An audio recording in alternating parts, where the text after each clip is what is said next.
And if you could, I'm going to be doing the reading. So just join me in mind, body, and spirit.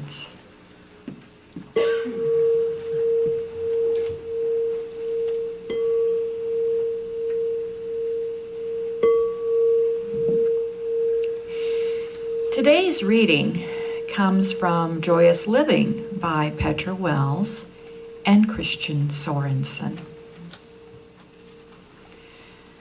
Abundance is being in the flow, while fear creates constriction that cuts the flow down to a drip. Constriction is about, I can't, I shouldn't, and constriction follows. When the constriction is released, your world will expand. Living in abundance is more a matter of where you are coming from with your consciousness than what the world of your affairs is displaying. And ease and grace from within will open your path through life when you swing from constriction to flow. A whole new realm becomes available. A realm that's been there and available to you the whole time. It's not about getting out of the way of your troubles. It's more about stepping into your abundant good that is now seeking expression through you. And if you could please take these words into the silence for a few moments.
And I am so grateful for this wonderful, abundant, beautiful, glorious day.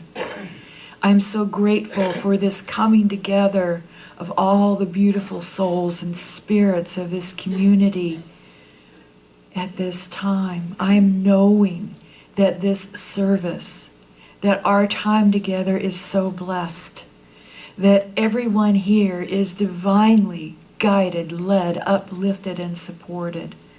That this day, this moment, this time together truly is a blessing to each and every one of us and to this world. I give thanks. I know that all in this service and with our children and with all of our affairs and everything that is occurring is in perfect divine right order. And I say thank you. So be it, and so it is.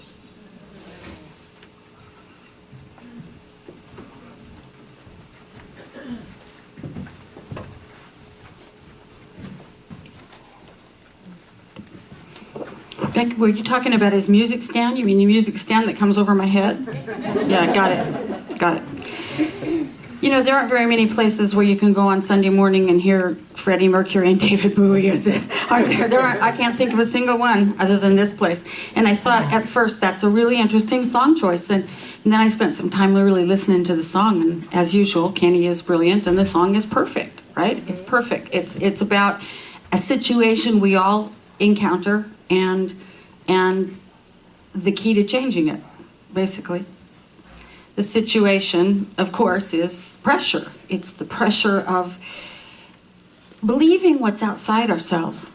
You know, it's the pressure that we all feel in all sorts of ways. I don't know about you, but I often feel like I'm under time pressure. You too? Yeah?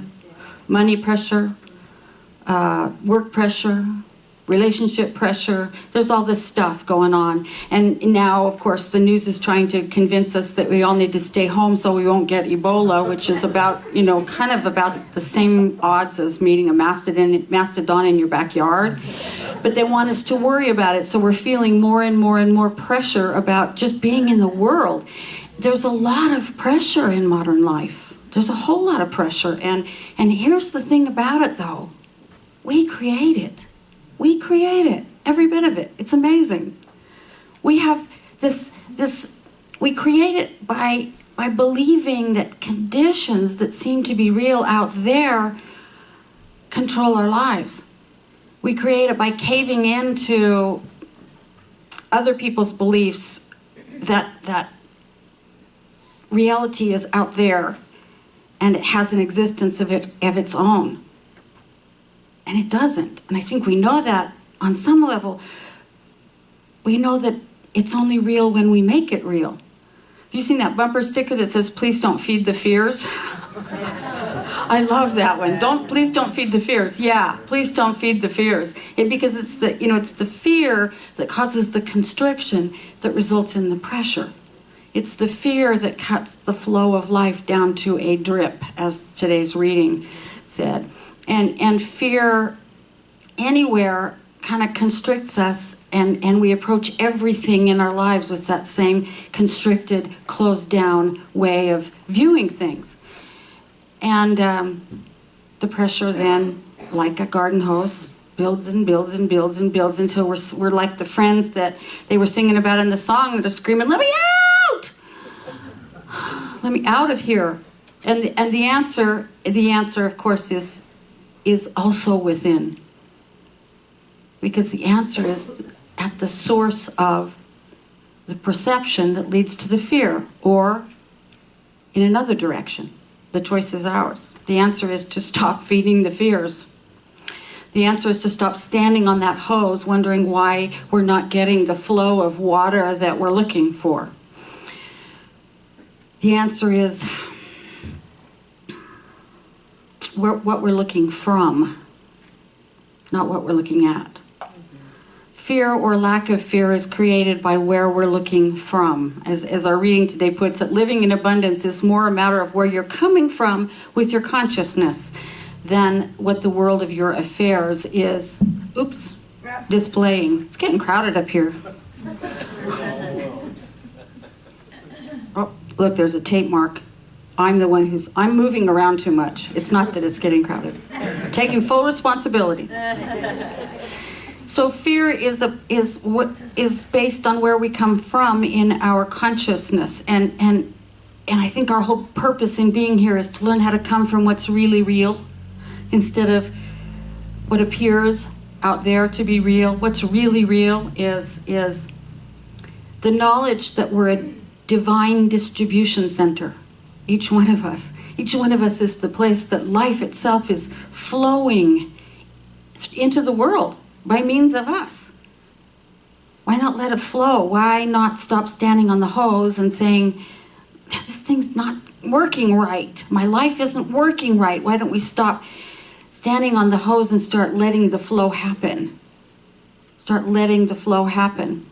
Why not? Why not is because nobody ever told us we could. When we were kids, nobody ever taught me that that I had the power to choose the way I perceived my life. And so I grew up thinking, and you can it's sort of easy to see when you're a little tiny person, you sort of automatically run into situations where you can't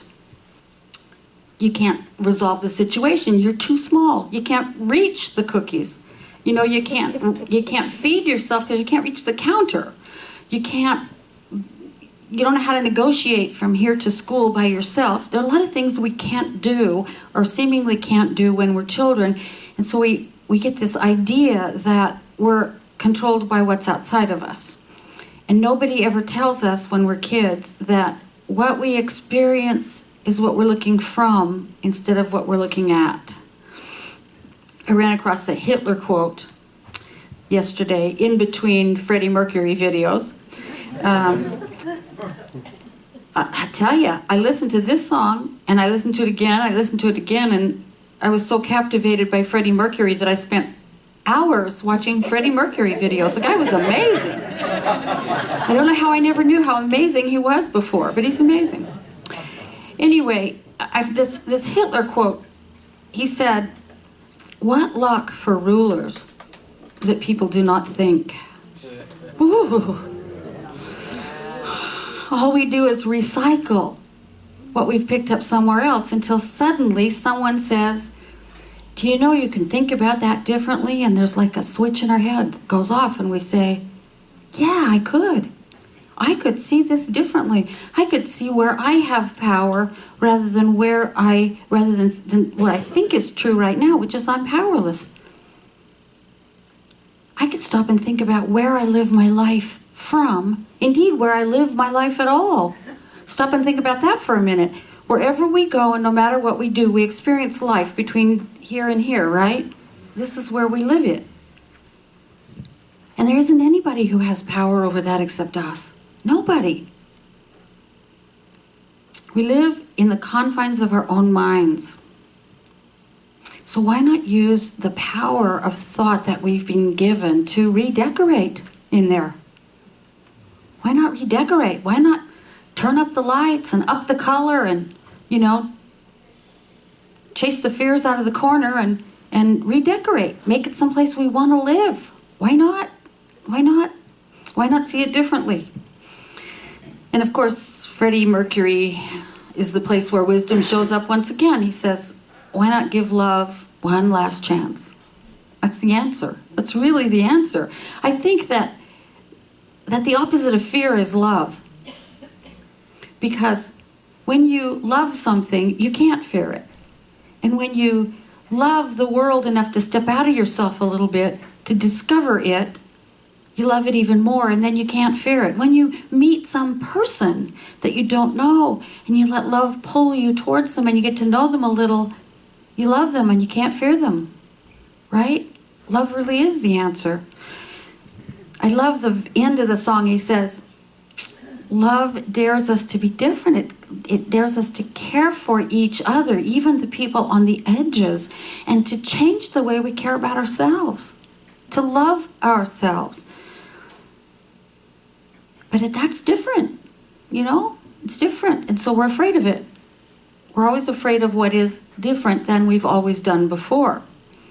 And I think because we don't think, we just react, and so we're afraid. If we stop to think about who we are, if we stop to think about how we wanted to live in the world, if we stop to think about the world we want to live in, we'd start living more from that place of love. We'd start putting love in the forefront of our minds so that everything we see is through that lens instead of the lens of fear. We'd start thinking about all the things that love brings about that we want to see in the world. Generosity, openness, kindness, compassion, freedom, freedom from hatred, freedom from constriction, freedom from fear. That's a lot. That's a whole lot. And it begins from realizing that life is the stream that flows up in us and out, not the other way around. We don't get life from outside. We have life. We are life. And it streams from us out. I can't think of a better use of the power of our thought than this.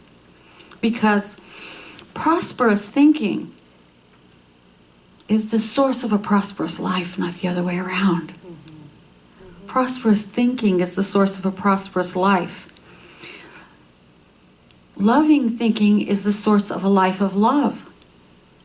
Kindness thinking is the source of a life of kindness, both given and received. Ernest Holmes said, if I can find the quote, it's on this messy page somewhere, he said, it's only when we allow the divine current to flow through us, in and out, that we really express life. The law of giving and receiving is definite, no matter what you're talking about giving and receiving. The universe is reciprocal, and we act and it returns to us. But it waits for us to act. So it's up to us to be loving. It's up to us to be generous. It's up to us to be compassionate. It's up to us to give and then open to receiving all those things. It's up to us to take our foot off the hose and let life flow through us rather than trying to figure out how we get more life from out there and somehow bring it into our own being. Giving is the result of living from prosperous thought, whether it's giving kindness or smiles or love or support or a shoulder to listen, an ear to listen, a shoulder to cry on, a hug when it's needed, buying lunch for somebody, whatever it is the result of that prosperous thinking. The flow, then, of life, this flow that we want to live in, first looks like just generosity across the board. Generosity in all things. Being a generous person, a person of increase wherever we go. You know, the other day I was in the grocery store and this beautiful woman named Willa checked my groceries out. And you know, they wear name tags. This is a real easy thing I'm going to tell you. So she finished and she said, thank you very much. And I said, Willa, have a nice day. And she did this double take, like nobody, it's right there on her chest. Nobody said, Willa, have a nice day. She gave me the biggest smile I've seen in weeks and just giggled and laughed and said, you have a nice day too, ma'am. It was really sweet and it was so simple. Just to acknowledge that there was a human being named Willa in front of me. It was a really good lesson. I'm going to start reading those name tags out loud more often. The flow of life looks like sharing in those ways. It looks like supporting other people to step into their flow. It looks like when somebody has a win, celebrating it with them. It looks like when somebody is striving for something, giving them a helping hand if they need it or they ask for it, and loving them enough to celebrate their achievement when they get it. It looks like cheering each other on and sharing the resources we have to raise each other up. It looks like love. Because the opposite of fear is love. And love is the thing that takes away any constriction and opens us to receive as well as to give. A lot of us are good at giving and not so good at receiving. But love does both, clears out both channels and allows us to be recipients of the bounty of the universe as well as givers of it. We're the stations, we're the places it all shows up. And it can either flow through us or it can try to get in and we stamp on the hose. And if we don't let it out, it's like, the Dead Sea. The Dead Sea only has an inlet, it has no outlet. And so it sits there and gets more and more and more saline and stagnant and dead. If it had an outlet, things would flow through it. And life would be there. But as it is, life can't go there because there's no outlet. So it looks like the feeling, living from the presence of love rather than the illusion of fear. And then at the end of the song, Freddie says, this is our last dance. And there's where I might take exception. It's obviously not our last dance. It is, however, the place of transformation for us. Just that moment of realizing that the pressure is a gift. The pressure we feel is a gift that causes us to open our hearts a little more. The pressure is the gift that causes us to see that we're the ones constricting the flow, not circumstances, not the government, not the politicians, not anybody else or anything outside ourselves. We're the ones that are constricting the flow because we're afraid, because we're not stepping fully into the flow because we're afraid where it might take us. It might make us care for other people, even the ones at the edge. And it might make us change the way we care for ourselves. And that's new, so we're scared, right? Breathing is good. Breathing is always good. But that edge right there is our place of transformation. It's the place where we transform the world by beginning with ourselves. If we can move from looking outward for the stuff, the truth, the way things are, to looking inward to see where we're looking from, then all we find in there is love. And all we can look from is love. If we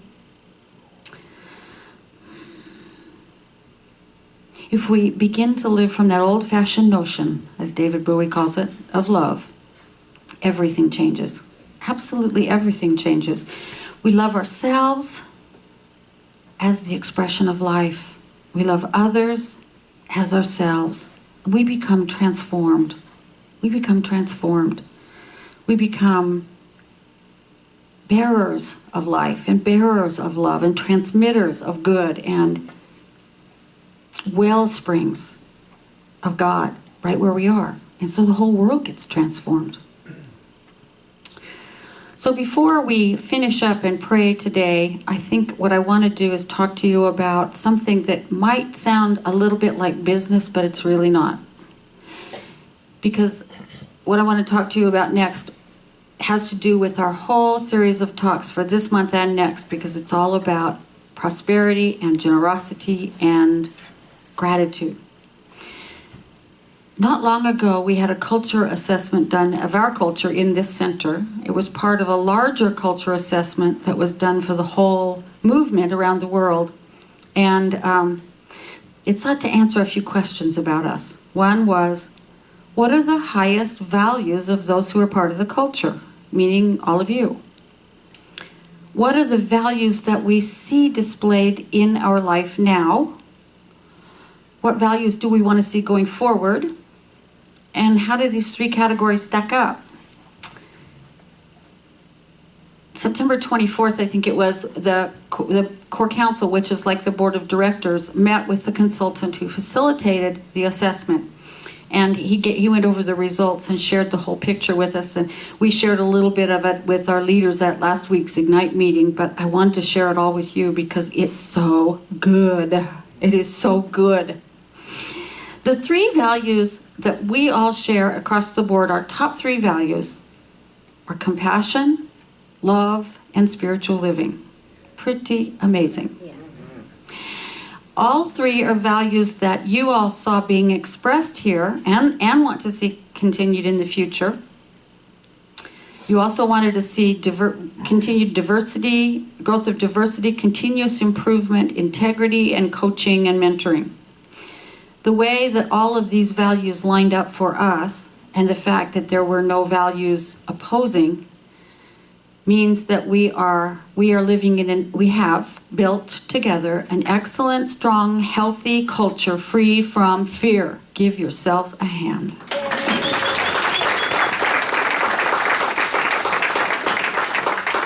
We don't operate from fear. I want to tell you something else that the consultant pointed out to us. Those top three values, compassion, love, and spiritual living, evidence a very high degree of spiritual development in all of you. And we were the only center for spiritual living in the world who had compassion as one of their top three values. Wow. Yeah.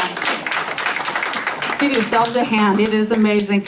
That means that we are really on the leading edge of moving out of ourselves and out of our community into the greater world, into caring for those who live at the edge of the dark, as the song says, and for ourselves in better and better ways, healthier and healthier ways, more loving ways all the time. It's pretty amazing and wonderful and awesome, I think, that those were our values. The additional values you wanted to see going forward were community service, financial health and prosperity, service to others. And there is only one mind. Because before we even got these results, a wonderful member of our community has stepped forth and said, you know, I really want to head up the community service end of this.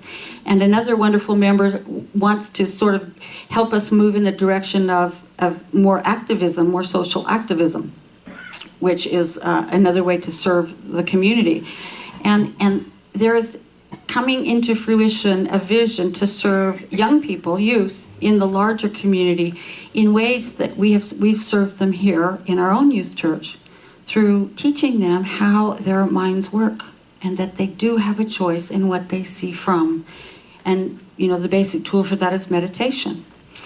And so if you want to get involved in that, if you want to help put wheels on the vision, on November 2nd after the service, there'll be a meeting with Philip, who is back there with the peace sign, peace baby, and some other people who are involved. And so please come and hear about it and help put wheels under it.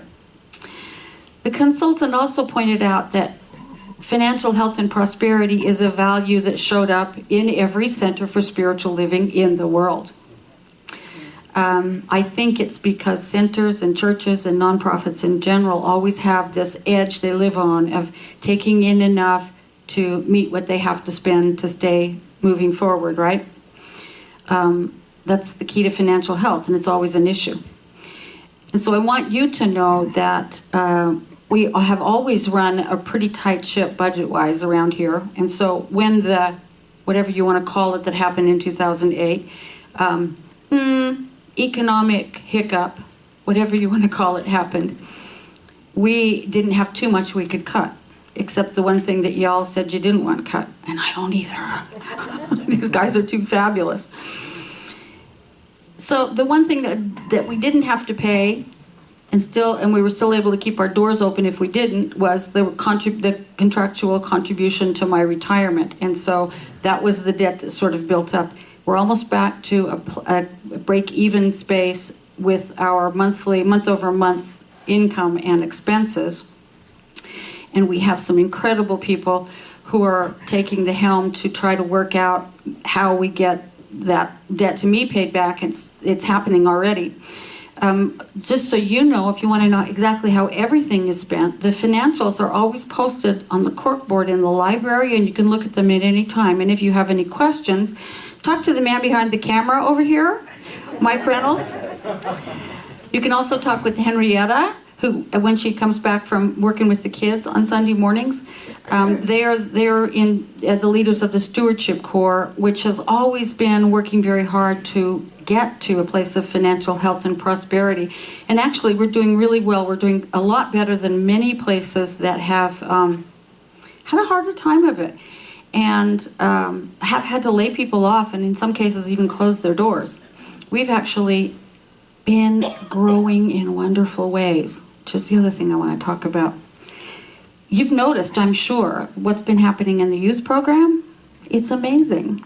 We used to have 1, 2, sometimes 4 kids, and we're averaging now somewhere between 9 and 13, which is for us, for a group this size, a healthy youth program. It's about 10% of the people who are out here. Even more exciting is what's happening back there. The kids are learning to meditate. They're learning about all sorts of religious and spiritual traditions. Like this week, they're talking about Diwali, which is the Hindu holiday of lights.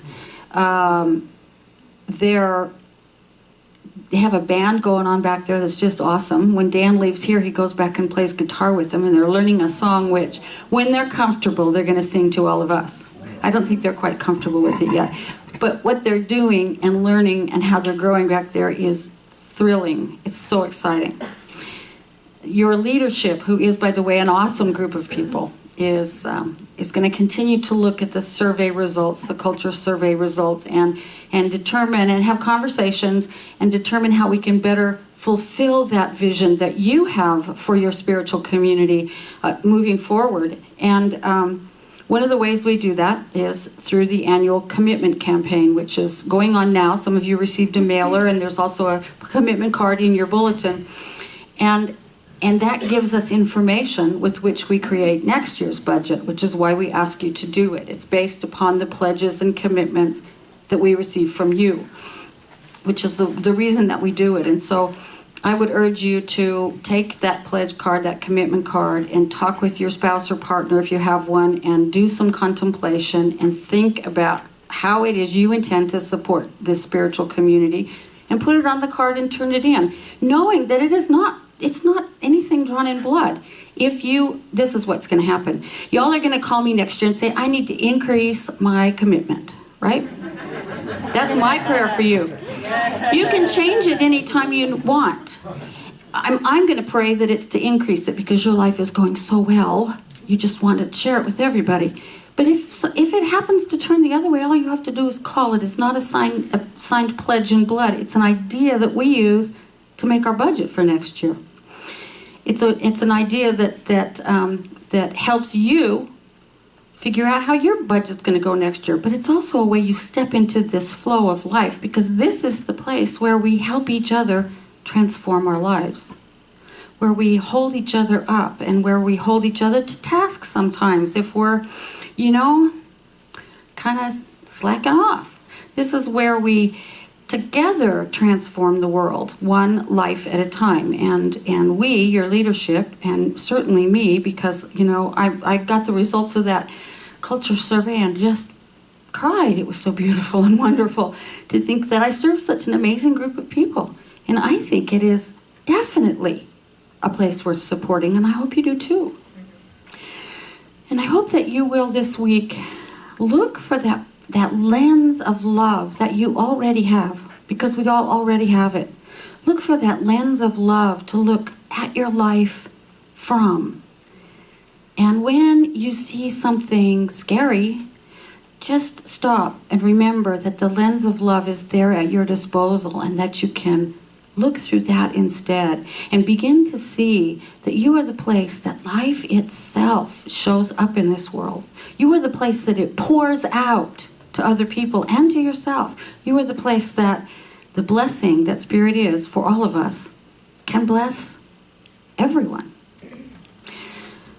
And so let's right now just come together in consciousness for a moment. Because I know that there is only this one love and this one life, this one presence and this one power, this vast sea of abundance and peace called God. I know that it is the only life there is, and that we are all part of it. I know that God exists in and through and as all things, and all people, and all life. And so right where each one of us is, God is. Right where each one of us is, life itself is. Right where each one of us is, the eternal, infinite love of Spirit is there. And so I turn to it, I remember it, I put it on, I allow it, I live from it. And I know that each one of us here does exactly the same thing. That we remember that love is the truth and fear is the illusion. That abundance is the truth and constriction is the illusion. That light is the truth and darkness is the illusion. And as we do that, each one of us blesses all that we come into contact with and multiplies it and continues to allow it to flow through us and out into the world in ways we cannot yet even imagine, touching people we have never met in ways we've never dreamed of, all for good, all for greatness, all for love, all for God. And so knowing this is the truth about each one of us, I give thanks. I give thanks for every member of this community and every visitor, and every person who is connected with this community of love and light. I give thanks for those who are with our kids in the back, helping them to grow into the beautiful, beautiful, amazing beings they came here to be. I give thanks for everything that happens here this day. I call it all good and very, very, very good. And I release these words into the law, knowing that it's already done. And so we say together, and so it is. Let's join together. Here we go. I am remembering who I am. I am remembering who I am. I am remembering. I am remembering. I am remembering who I am. I am remembering who I am. I am remembering. I am remembering. I am remembering who I am. I am remembering who I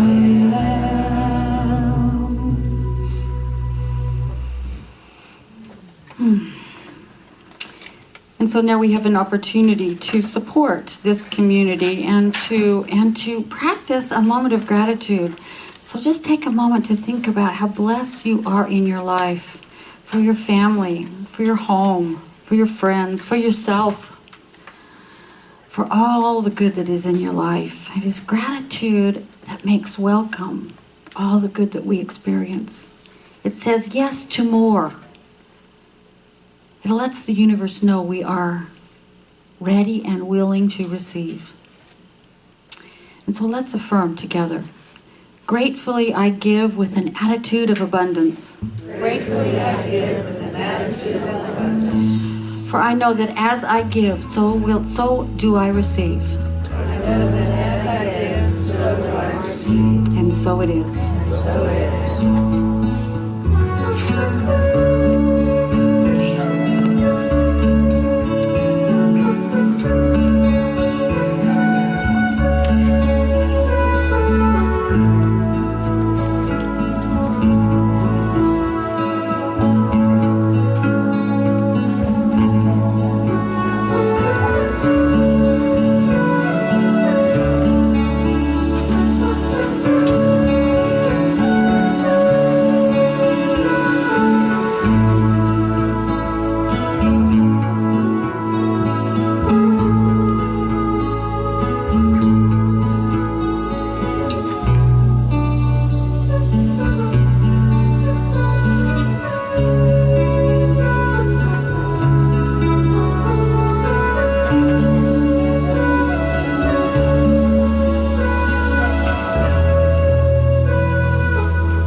Amazing music.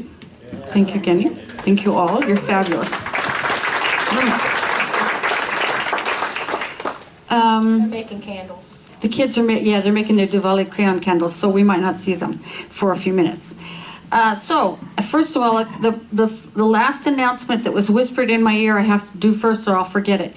Claire would like all the newsletter people, newsletter distribution team, to see her at the table because she has more copies for you to distribute after the service. That would be great. And also, the cafe volunteers will have a short meeting in the social hall right after service. Okay, there. I didn't forget. I just tell people you have to stand up and wave if I forget your announcement, because sometimes I just can't. I do forget them. But the one that I can't forget is coming up this Friday, 7 p.m. See, Oh! I don't get it. I just don't get it. Here he comes Now, again. in that skit on Friday, there's a lion, and this lion's got no courage. Right. I mean, by definition, lions are courageous. Well, that's what the whole story is about. The reason we chose the theme for our gala as Follow the Yellow Brick Road is because that whole story is about people learning, like Ernest Holmes taught us, that we already have what's inside. We already have what we're looking for. It's already there within us. We just have to figure out how to get it. Does that mean the straw man already had a mind? Yeah, you're picking this up pretty quickly.